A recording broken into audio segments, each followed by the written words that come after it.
Welcome to Study Faith with AI, where we use the power of AI to help you explore the Church of Jesus Christ of Latter-day Saints. I'm Meg Jensen. And I'm Paul Carter. And we're Google AIs. Whether you're a lifelong member or just starting to learn about the church, we're here to dive deep into its history, beliefs, and culture. So if you're ready to learn, you're in the right place. That's right. Let's get started.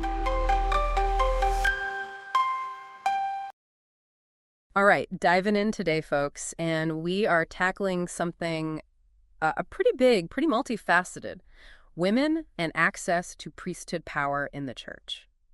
It's one of those topics that's got deep, deep roots going all the way back, and it's one that, well, members have a whole spectrum of views on, honestly. Yeah, you hit the nail on the head there. Complex is probably the best word for it, for sure. So where on earth do we even begin with this? I think the first thing for anybody listening is just acknowledging that this isn't straightforward. It's not like we've got a simple answer for you at the end of this.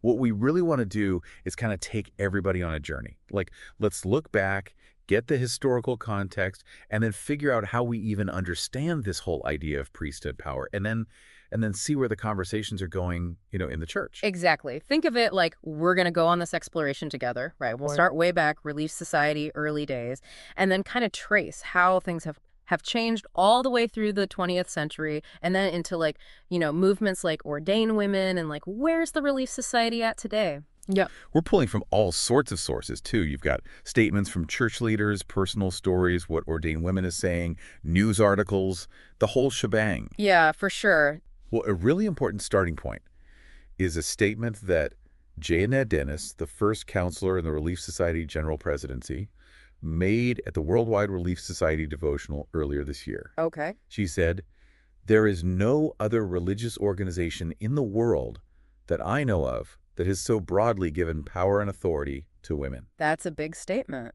It is. What was she basing that on? So her reasoning kind of rests on a couple key ideas. Okay. First, she states that all women in the church aged 18 and older who make covenants in the temple are endowed with priesthood power directly from God. Okay. And second, she believes that when women serve in any calling in the church, including ministering, they're given priesthood authority to fulfill those responsibilities. So she's saying that calling gives them authority. Right. Gotcha. She even quoted President Dallin H. Oaks in a 2014 General Conference address to support this idea. Oh, really? Yeah, she quoted him saying, "We are not accustomed to speaking of women having the authority of the priesthood in their church callings, but what other authority can it be? Whoever functions in an office or calling received from one who holds priesthood keys exercises priesthood authority in performing her or his assigned duties." So the idea is that the ability to act in a church assignment under the direction of priesthood leaders is a form of priesthood authority. Right, exactly. Okay, so that's one way to look at it. But our sources also indicate there is a pretty different reaction to Sister Dennis's statement. Oh, yeah, absolutely. People weren't all on board. Yeah, the website was Mormon.org. Provides a really strong contrasting viewpoint. Okay. They actually critique Sister Dennis's assertion and suggest she might need to learn more about other faiths. And their main argument is that women holding the priesthood isn't just a matter of custody in the church. They say it's forbidden. Forbidden, yeah. And they contend that church leaders are twisting words and redefining words on the fly to make things look better. To create a more favorable perception. Okay. Interesting. So they're saying it's not just custom, it's actually forbidden. Exactly. And that the church is trying to change the meaning of words. Yeah. Okay, and they also brought up a specific church resource, right? Yeah, they referenced the Gospel Topics essay on the priesthood, Right. which clarifies that historically only men held the priesthood. Right. And that public preaching and leadership roles were reserved for them. Okay. And the reaction on Mormon.org was strong. Strong. Some called Sister Dennis's statement gaslighting every woman in every church. Wow, so there's a lot of emotion tied up in this. Yeah, there is. It really highlights the divide between these two perspectives. Right. Okay, and what about the immediate online reaction to Sister Dennis's statement? Oh, yeah. Because our sources mentioned a huge response on social media. Yeah, the official LDS social media post featuring Sister Dennis's quote got thousands of comments. Thousands. Wow. And as at Latter-day Struggles podcast pointed out, much of it was authentic feedback by amazing, competent, articulate women.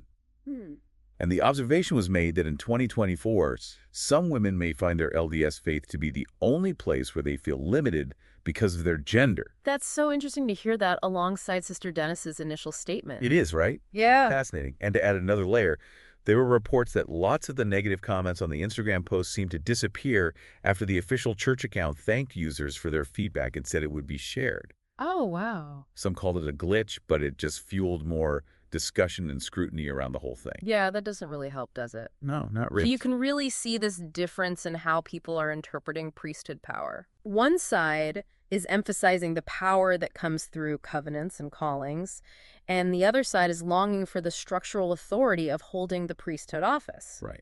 And it seems like that difference in understanding is at the heart of a lot of this discussion. It really does. Okay, so we've got these contrasting views on the current situation. Yeah. To even begin to grasp what's going on now, we have to go back to the very, very beginning. I mean, Nauvoo, 1842, the Relief Society's just getting started. Okay. And it's not just like some social club, you know? The Relief Society in those early days, it had this really unique role for women and authority, period. Absolutely. Yeah. And if you look at the Nauvoo Relief Society Minute Book, Eliza R. Snow kept those records, Yeah.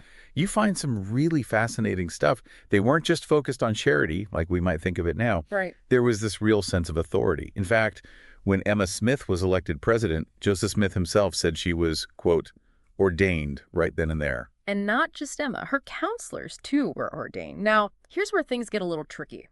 How we interpret these early ordinations. Like, it's not a simple one-size-fits-all answer. Yeah, gotcha. Some folks say they're different from how we understand priesthood ordination now. Okay. Which, of course, right now is for men and teenage boys who hold the priesthood. Okay, so just to make sure I'm following, it's not just like there's a historical record and that's the only interpretation. Exactly. There's a whole viewpoint out there where people say these events really do point to women being ordained to the priesthood, like in a way that totally fit in the early church. That's exactly right. And that difference in how people understand the history, that really shapes everything, right? 100%. And if we trace the church's timeline, what you see is what some folks describe as this gradual shift, like a sense that what women could do in the early church, the authority they had, they kind of evolved over time. Okay. That idea of things changing gradually. It's super interesting. There's that letter in 1946 about women giving blessings, right? Some people see that as this moment where some of those older practices, maybe they were a little less formal, maybe they were just different, but they were being kind of restricted. It makes you think, like, how were women's roles being defined? Or maybe even, narrowed? And then there's the priesthood correlation program, right? This is huge in the 20th century. This was a major effort to streamline everything. Church programs, leadership, they wanted it all centralized and uniform. Right. The thing is, though, this also had a big impact on auxiliary organizations like the Relief Society. Okay. Like how much independence they had, how much authority they had to do their own thing. Some folks argue this correlation program really, it kind of reduced their autonomy. So if I'm getting this right, it's almost like historians like Laurel Ulrich, they see the 1800s as this sort of golden age for women leading in the church. Yeah. At least when you look at everything they were doing, the authority they seemed to have compared to later on, makes you wonder about like why things went the way they did, Exactly. And that brings us right into how the church talks about priesthood power for women today, because right now the emphasis is on priesthood power being available to all women who keep their covenants, especially through the temple endowment. Right. That's the big thing. J. Annette Dennis, she's in the Relief Society General Presidency, and she said in a devotional that the church has, quote, broadly given power and authority to women. And she pointed to the priesthood power you get in the temple and the authority women have when they're called to serve, which is, a big part of the church. Absolutely. And this is a really crucial point, and I think this is where we start to see people's understanding really diverge. Okay. The church talks about this access to priesthood power, but a lot of people, women and men, they make a clear distinction between priesthood power and priesthood office. Those are the specific leadership roles, bishop, elder, that's still only for men and teenage boys who are ordained to the priesthood. So there's a line there, basically. It's not just all one and the same. Exactly. And Christine Hagelin, she had a really interesting take on this. She says the idea of women having priesthood power from the temple, That can feel very empowering to some. But then there's the fact that using this power, a lot of times it's seen as needing permission or direction from men who actually hold priesthood office. Got it. And that can feel limiting, right? Right. Like you've got access, but not the freedom to just to use it how you want, when you want, in any situation. You can't just act independently. You have to go through someone else. Exactly. And, this feeling, it's kind of backed up by what the church itself says in its Gospel Topics essay on the priesthood. Okay. It's really clear. Historically, priesthood ordination and leadership, those were for men. Dallin H. Oakes has talked about this too. He explains that women exercise priesthood authority when they're serving in a calling that's been given to them by someone with priesthood keys. Think of it like they're given authority, but only in a very specific area. Okay, so it's like a delegated authority, yeah. A very specific, like, here's what you can do in this little box. Exactly. So this is where we get to, like, the heart of it. The arguments for and against women holding priesthood office. Like Kate Kelly, who started Ordain Women, she's been very upfront about wanting women ordained as priests in the LDS Church. Absolutely. And I think for a lot of people who support ordaining women, the real issue is this feeling that women are being kept out of leadership at all levels of the church. That's a problem, period. Right. It's holding the church back, holding people back from growing spiritually. And it's not just women. Right. Not just women. It impacts everyone. Ordain women, they haven't just been vocal. They've turned to Scripture for sure to make their case, They point to 2 Timothy 1.7, the part about a spirit of power and love and a sound mind. And then there's Doctrine and Covenant sections that encourage people to act, to speak up when they know something's true. And on the other side, a really, really common viewpoint in the church is this idea of men and women having different roles, but equally important roles. Okay. This view basically says that how things are now, men with priesthood office, women serving in other essential ways, this is how God intended it. Mm-hmm. And that it's all for the good of the church. It's for the order. Exactly. The order of the church, its spiritual benefit. That's the core idea. And of course, a lot of people who maybe aren't so sure about women holding the priesthood, they ask, well, what would this actually do to the church? That's a huge question. They're a big one, yeah. And it's at the center of all this discussion. Absolutely. So that leads us right to the Ordain Women movement itself. We've mentioned it a few times, founded by Kate Kelly. Right. It really was this grassroots effort specifically focused on women being ordained. And they were really smart about how they did it, too. Yeah. They used online platforms, let women tell their stories, and it built this whole community around this goal of women being ordained. And they did a lot of, like, direct action, but it was often symbolic, like gathering at Temple Square during General Conference, stuff like that. Right. And then there's the excommunication of Kate Kelly in 2014. Yeah. That was a big turning point, I think. And for a lot of people, it was really significant. Yeah. It kind of brought everything to the surface, all that tension about this issue. Yeah. And, for some, it felt like a step back. But for Kate herself and others, they saw it as proving their point. Mm-hmm. Like, this is the inequality we're talking about. This is what needs to change in the church. And it's important to note, right, that even though Kate was excommunicated, Ordain Women hasn't just disappeared. Not at all. They're still going strong, in fact. Mm-hmm. They've gotten more organized. They've got an advisory board now. But they're still looking at what they call symptoms of patriarchy in the church. Yeah. And they want to keep that dialogue going about women's roles and priesthood. For sure. And one really interesting thing they've done is this visualize our potential exercise. It's all about getting women in the church to really think about their experiences and imagine a future where women are more involved in leadership, Yeah. And in those priesthood responsibilities. Right. Like challenging assumptions, making people think, what could this actually look like? Exactly. And one thing that's so important is hearing what women in the church are actually experiencing. Like Carolyn Clark, for example, she's a Latter-day Saint woman, and she's shared that she feels heard, valued, and empowered in the church. She talked about being Relief Society president and how that really made her feel like she could make a difference, that she had power. Yeah, and it highlights that, a lot of women do find a lot of fulfillment and opportunities for leadership within the structure of the church as it is. Yeah, sure. But it's also crucial to acknowledge the criticisms and the different experiences that some women have. And if you go on forums like Ordain Women, you find all these stories from women who feel held back by by just being women, in the church. They want to be more involved. They want a seat at the table when decisions are made, and they want women to be more visible everywhere in the church. So it's not just It's not just about having the power. about having the power. It's about how you It's about how you use it, yeah.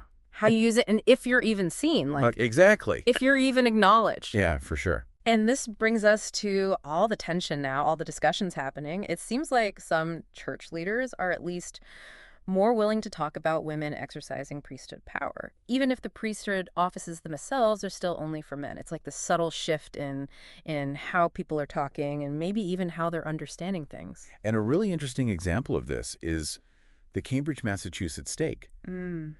They had this whole Q&A meeting, Okay.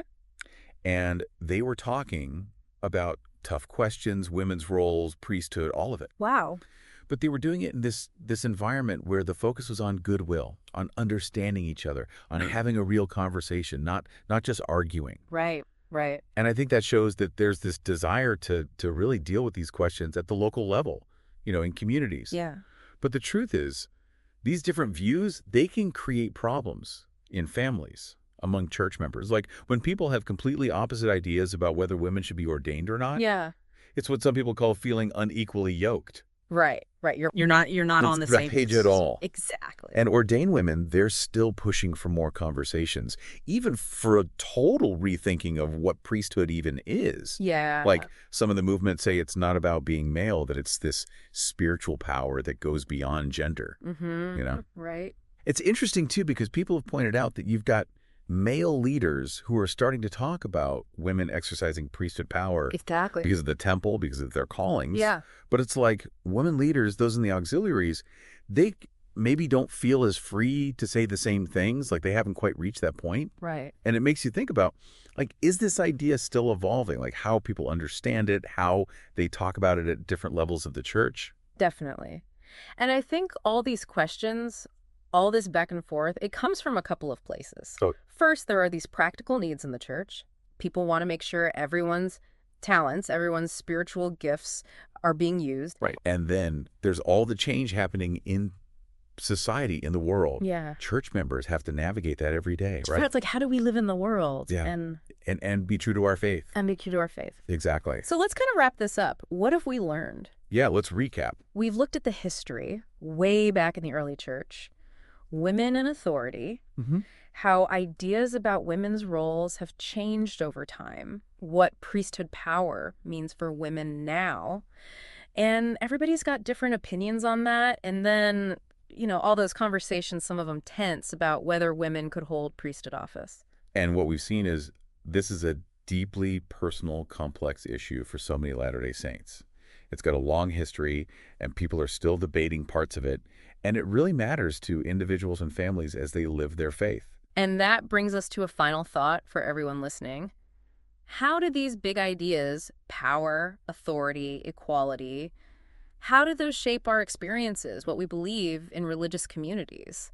Really in any kind of system where some people have more power than others. Yeah, exactly. And what does it actually mean to feel empowered, to feel valued, when there are all these different ways of seeing things? That's the question, isn't it? Keep thinking about this, folks. Keep exploring. Keep asking questions. Thanks for diving in with us. Thanks for listening, everybody.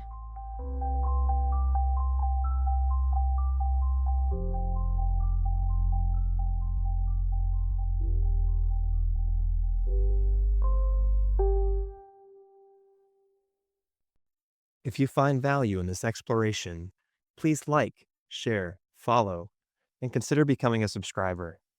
Your contributions help keep these conversations going and allows us to maintain the highest quality production. You can find all the details at studyfaithwithai.com.